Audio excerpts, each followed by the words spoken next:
If you like this YouTube video, please consider liking, sharing, and subscribing.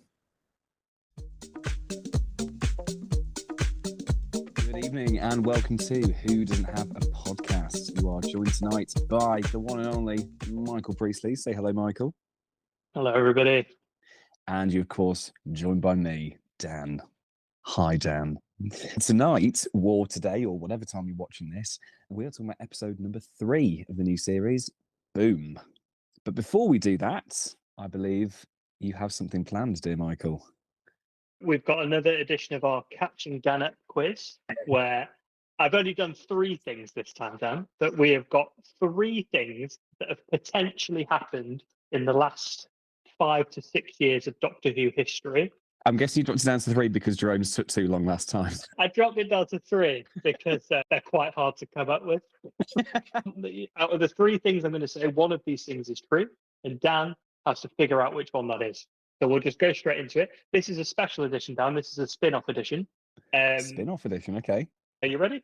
I'm so ready. Okay. Number 1. Dan, did this happen?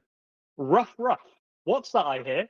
Well, it's only K9, the Doctor's mechanical feline companion.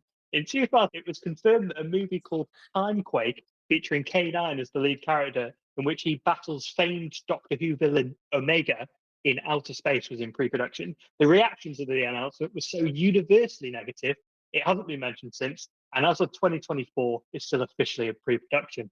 Okay, number 2. Dan, did this happen?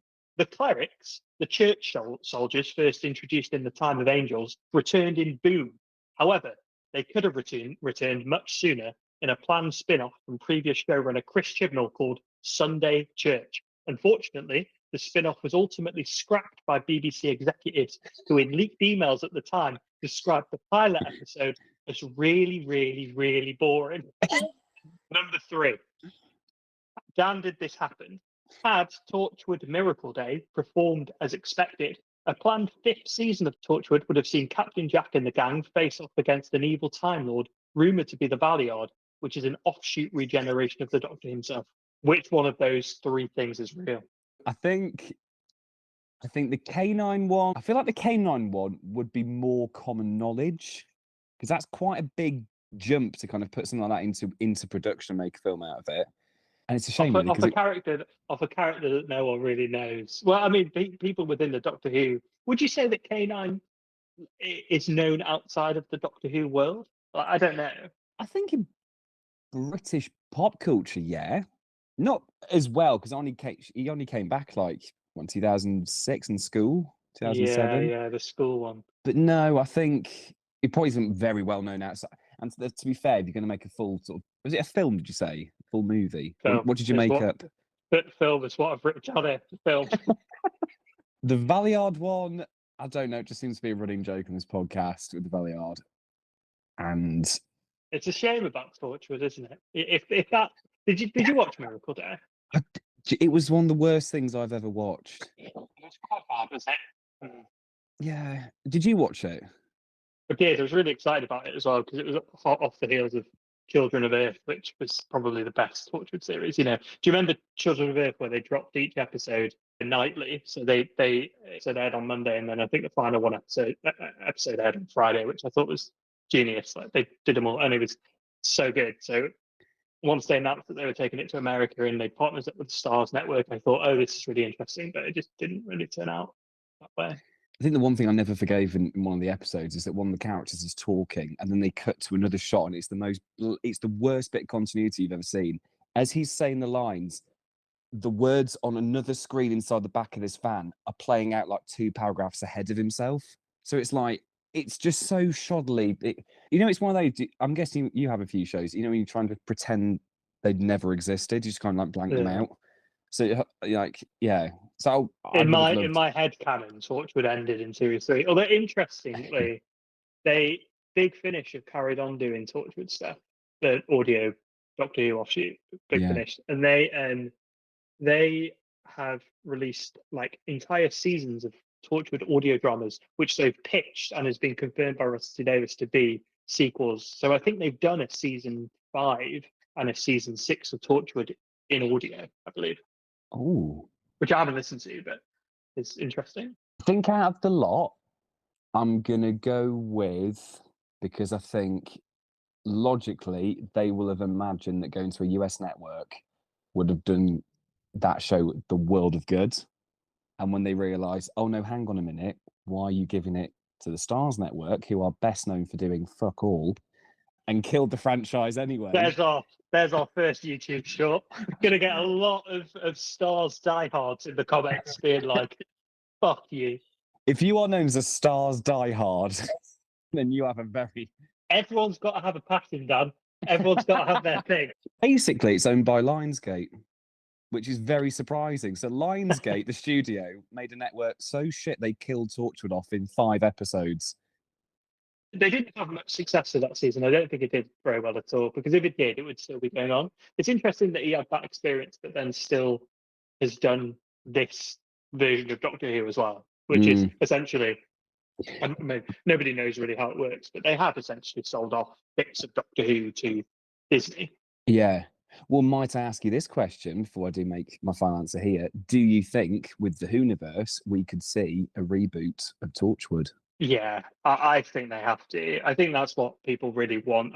I read an interview with Rusty Davis in which he said that they haven't thought about that.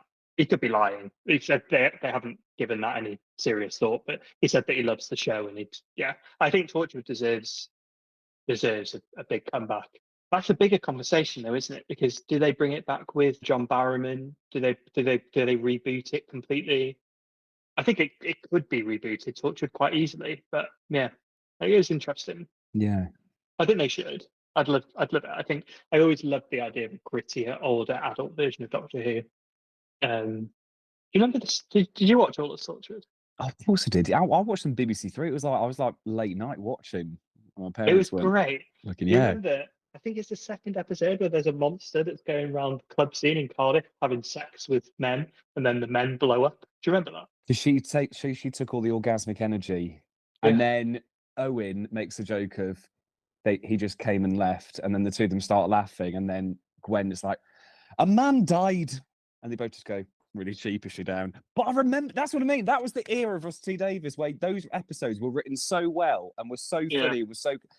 They are embedded in my mind now for the rest of my life. They're classics. I remember seeing the advertisement for Torchwood in the cinema for some reason. I was in the cinema and they played the advertisement for Torchwood before the film, and I had not heard. This must have been like early days of the internet, or I was too young, I think, to be on the internet all the time. Yeah. But that was the first time I saw Captain Jack back, so John Barrowman back, since Doctor Who season 1. And it really, really threw me by surprise. I was like, oh, that sounds amazing. I had no idea they were doing that. That was, I think, a really good example of like a secret well kept, or coming to something fresh, not knowing it's happening. I was so excited. Anyway, sat down to watch those first 2 episodes. I think that was a double episode premiere with my mum.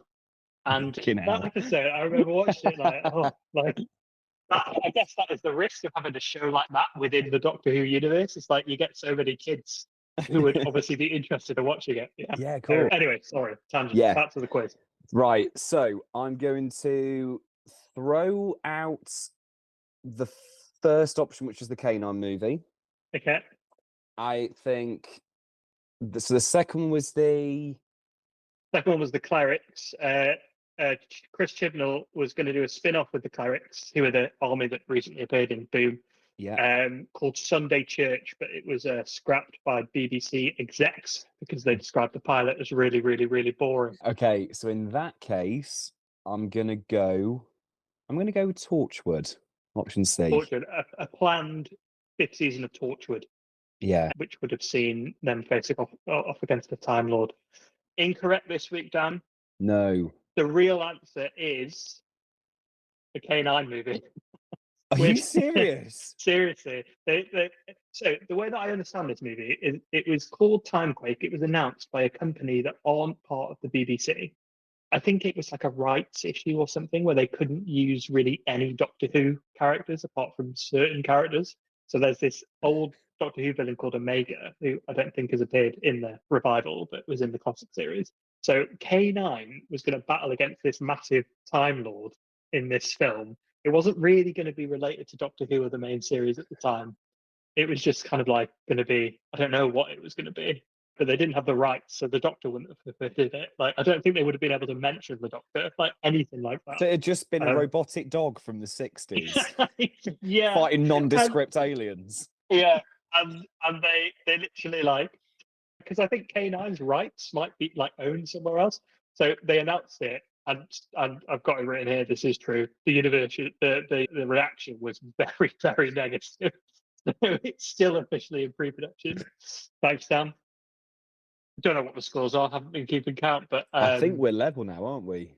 I'm going to go ahead and say we're level. For Yeah. Jerome's grand return next week, we're level. Can't wait to see his input. Let's do it. Let's talk about Boom. You've recently just finished. So how about you start? Did you like this episode? I absolutely loved it. This was I was the going to sort of- say, this is more your Doctor Who, isn't it? This is what Yeah. it was. I think this was Doctor Who back on form, and I think this was a great example of how really solid writing and a brilliant episode brings out the best of a cast, because all their performances across the board were flawless. Again, I'm pulling up the phone for a few notes. Intro itself was really strong with obviously building that world up and the soldiers. It was kind of like a cross between like I thought it was like Second World War and it'd been like placed somewhere else, but it wasn't. It was kind of like modern or very future. All that stuff was amazing. The elderly woman is a Robot X. Who played the elderly lady? The ambulance. In the ambulances, yeah, because Susan Twist. Yeah, Susan Twist. So has she been in it for a few episodes now? That's the person who's been in it. And actually, I've got a theory. I'll slightly cut you off for a second. I've got a theory about Susan Twist. So Susan Twist now has appeared in every single episode of Doctor Who since Wild Blue Yonder. Okay, so I'll put an image up on the screen of all the people that she's played. So she was in Space Babies. She was in The Church on Ruby Road. She was in Space Babies. You remember how you said that there was that Gina woman on the screen? Yes. That's Susan Twist, yeah. Wow, And that is Susan Twist. And you're right to say, because I did rewatch it, there is a weirdness about that scene where she continues to say something that the Doctor cuts her off, and it's all very weird. So she's in that, and then she was also in, what was the second one called? I can't remember. The one with Maestro. Devil's Cord. She's in that. She plays like a dinner lady, I think, in that. And then now in this one, she's on the ambulance. So she has appeared in every single episode since Wild Blue Yonder, except for the giggle, which is quite weird if you think about it. Like, why have her in all of these episodes but one? Yeah. So my theory, and the official Who Doesn't Have a Podcast Susan Twist theory, is that she is the person that picks up the Master's tooth with the nail polish, because then you can say that she's been in every single episode of Doctor Who since Wild Blue Yonder, can't you? Because she's officially in that episode. They just haven't announced who that was. So I think that makes sense. Doesn't explain why she wasn't in the Star Beast, but who cares? I love that analogy. I just find it, because again, because the only kind of semblance that we had that she was going to be a recurring character was in that leaked IMDb page. Remember that from a couple of months ago? Yeah. And it mentioned 2 of the episodes. But it's, again, Russell T Davies is the sort of person where he will plant that stuff in very casually and then obviously unload a huge reveal at the very end of a series or a story. So I wonder, so I'm jumping ahead of myself now, but in the trailer, or that next time clip for the next week's episode, the woman that is looking at the very end, it's like in the Welsh little village, looking at, well, your neck of the woods. Eh? Do you know where it was shot, Mike? I do. That's yes in Welsh. Oh, you can speak Welsh. I can say Michael Ydw i. Oh shit. Hold on. Michael Ydw i.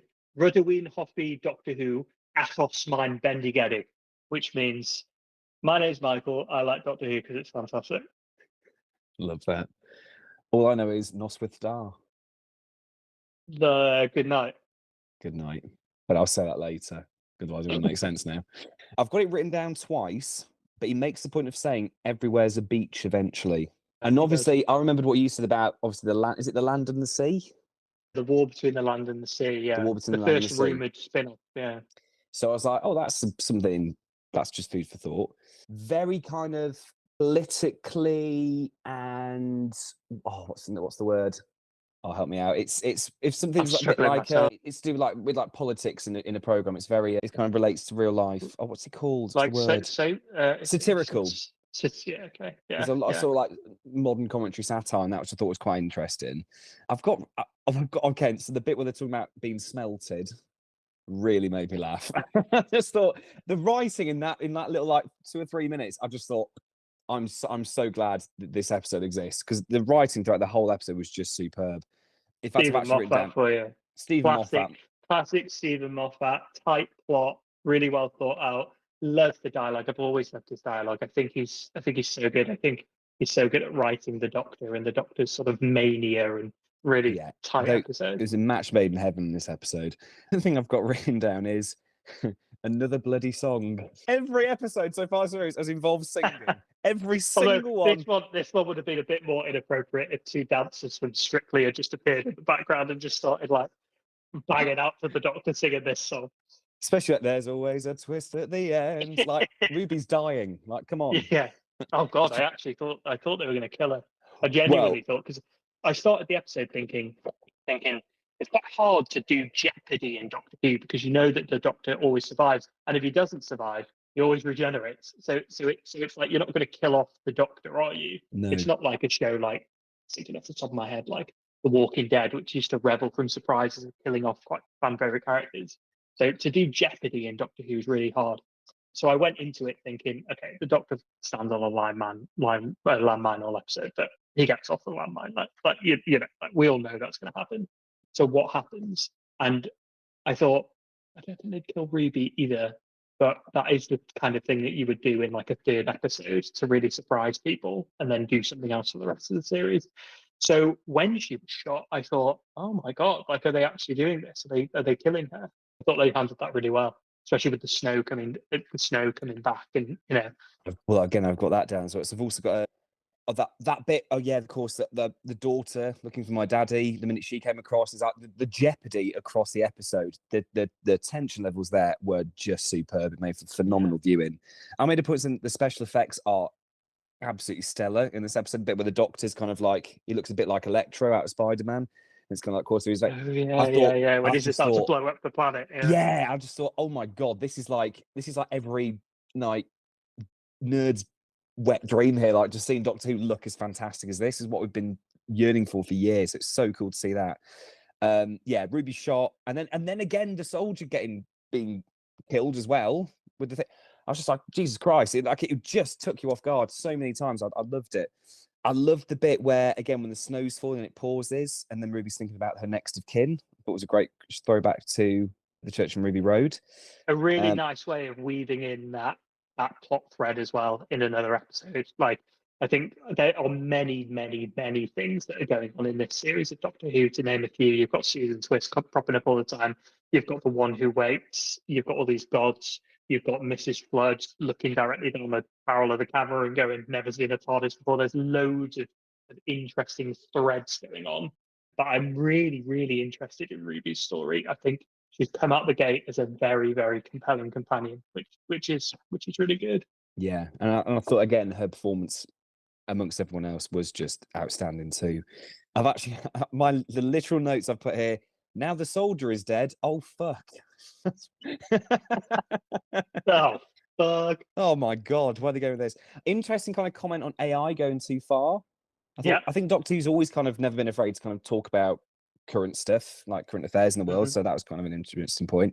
When everyone's, well, I say everyone's survived, but they didn't. People died. But when the others didn't die, I thought a lot of the way the Doctor was behaving and kind of responding, kind of like that really like energetic, bouncy self, was really similar to like Tennant and Smith era of Who. Like, it kind of like channeled that, which I thought was really cool to see. Ncuti Gatwa was incredible throughout that entire episode, as was Millie Gibson, as was all the supporting cast. But Ncuti Gatwa at the end, I thought was really amazing. I thought seeing Ncuti Gatwa's Doctor completely petrified and terrified was amazing. And I think he did everything that you need to be a good Doctor so well in this episode. He was giddy at the end, wasn't he? He was absolutely excellent. And couple that up with Stephen Moffat's writing, who's obviously written for every Doctor in recent memory, but he also created Matt Smith's Doctor. He created Peter Capaldi's Doctor. He's got a real intricate knowledge of who the Doctor is. I thought he did amazingly with this episode. One of my favourite lines was, what's the one where he says, "Honey, I'm a bigger bang than you bargained for.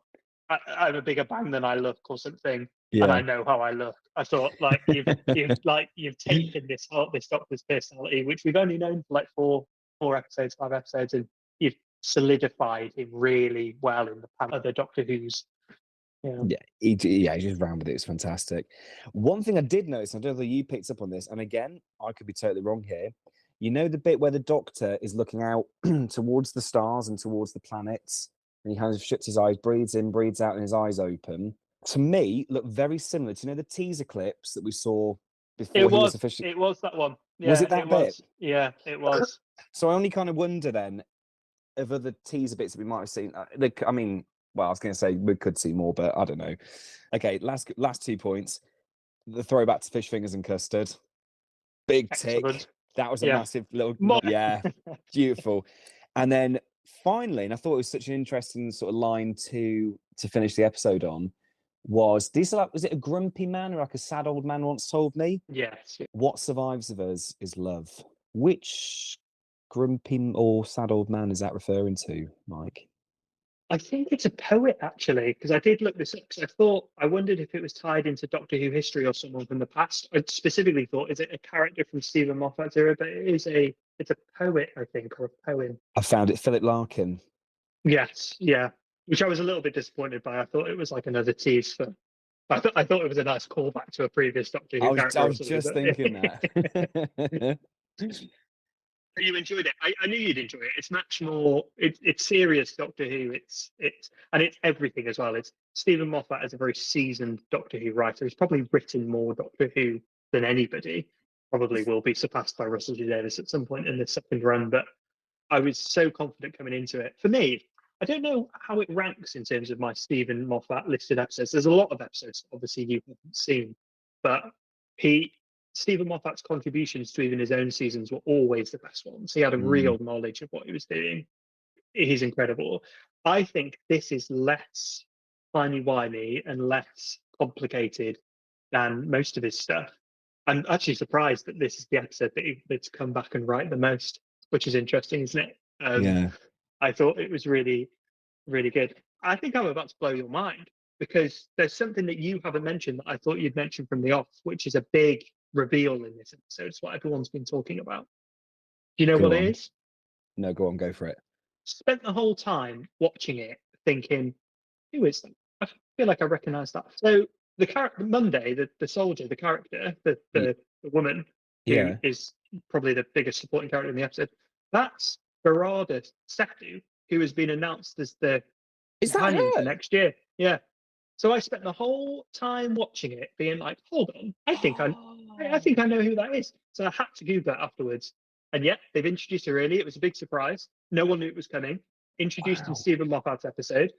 There's a bit of a question at the moment about whether she's going to be playing the same character. Russell Davies has been very cryptic about it. He said that he's thankful for everybody for keeping it a surprise, because obviously they sent out the episode for review, so nobody said anything. So it is planned. That's what they were going to do. They did an interview afterwards in the Doctor Who spin-off show, I think Unleashed, or whatever it's called. And they interview her. And apparently at the time, when she was filming Boom, she didn't know that she was going to be the new companion. That revelation came through afterwards, but I still think it was planned. So I still think this character, as portrayed in Boom, is it's all been planned out. So I'm really, really excited about that. Because interestingly, there's that nice line from the Doctor where he says to her when he's panicking, he says that he should marry Ruby, right? And they'd be called Monday, Sunday, and then he'd laugh forever, you know? So yeah, she's the next companion.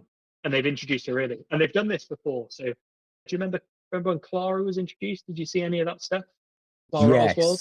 Yeah. They introduced Clara early in a big surprise. They announced that Jenna Coleman had been cast as the next companion. And then in the first episode, I think, of Series 7, it's a big Dalek episode with Amy and Rory. She's in that episode in a huge role. And they sort of set up her whole character up from that point forward. So they've done this before. I think, again, because I think the episode is so intense and is so fantastic. I sort of part recognised her, but I didn't assume that three episodes into a series. They did, yes. Yeah. I would never assume that you'd be that ballsy with introducing someone. But no, there you go. Completely out of nowhere. And also, I thought she was fantastic. I thought the character was really good. I really enjoyed the performance. I thought she was very, very good. So I'm very excited for the announced next series of Doctor Who, where you've got Ncuti Gatwa, Millie Gibson, and Varada Sethu. I think they're going to be a very, very good TARDIS team. So Oh, yeah, God, I'm really yeah. excited about that. That's sick. And then also in a sort of final little bit of Who news. So it was announced, can't remember if it was before the episode or after the episode, but Stephen Moffat's coming back again. So it's a big surprise. He's written the Christmas episode this year. Has he? So the Christmas episode this year is going to be written by Stephen Moffat. Ooh, do we know any more about the episode? We don't know anything about it. We know he's written it. We know it's a story that he really wanted to write. Oh, we actually know what it's called, actually. It's called Joy to the World. And it stars Nicola Coughlan, I think, if I pronounced that right, from Derry Girls. Oh, she's brilliant. Yeah, so I think it's going to be really good. It's called Joy to the World. Moffat's written it. Again, big surprise. They haven't announced that. He said in an interview with Radio Times that is this his final moment in Doctor Who, but he said that before, Dan. He obviously loves it. He keeps coming back. And one day we'll watch his final episode of Doctor Who, his final when he was showrunner. It's a Christmas episode with Peter Capaldi, and the first Doctor is played by David Bradley. It's a multi-Doctor episode. Peter Capaldi and David Bradley playing the first Doctor. It's really, really, really good.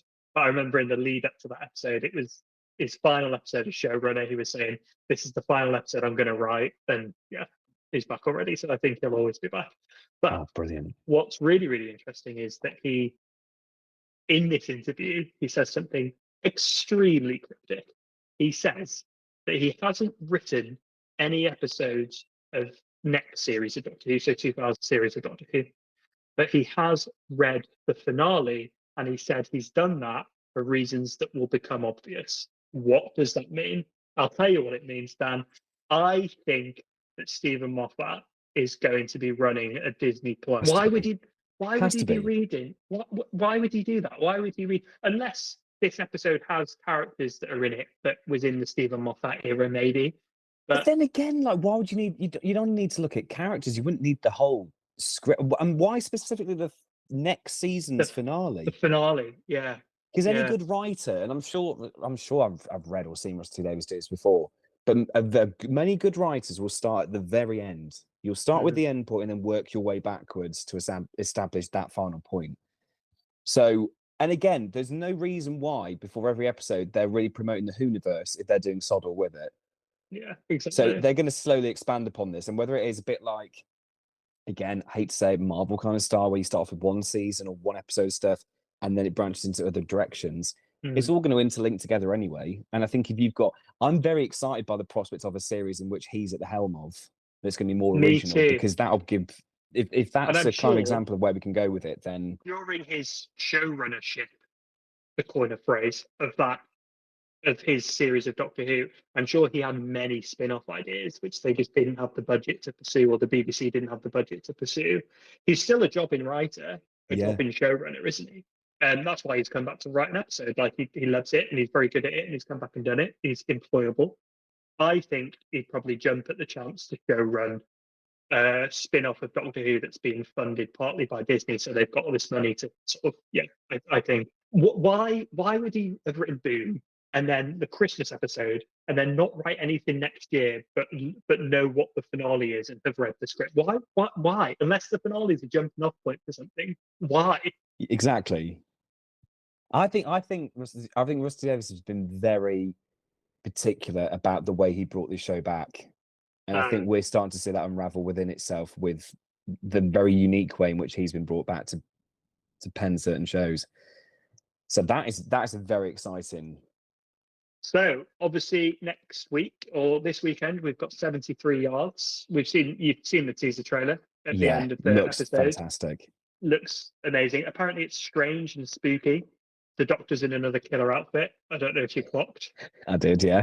Apparently it's a Doctor Light episode in terms of like Blink and stuff.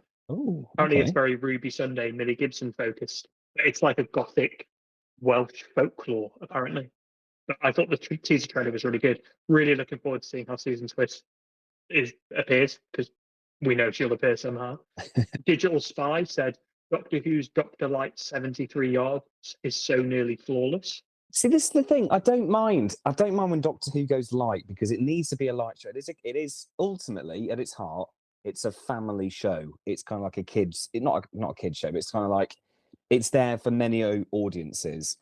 I think the first 2 episodes, in my opinion, were so light that it just felt a bit weedy and a bit like, oh, it's just kind of like, are we really softening things up now? That episode on Saturday was the first time where I've genuinely had full faith now that this revival of Doctor Who is going to go well, and I'm really going to enjoy it because the kind of writing, the performances, the setting, the caliber of an episode that we could have, and the potential that's there, and how good it looks, and how well it flows, and how activating it is.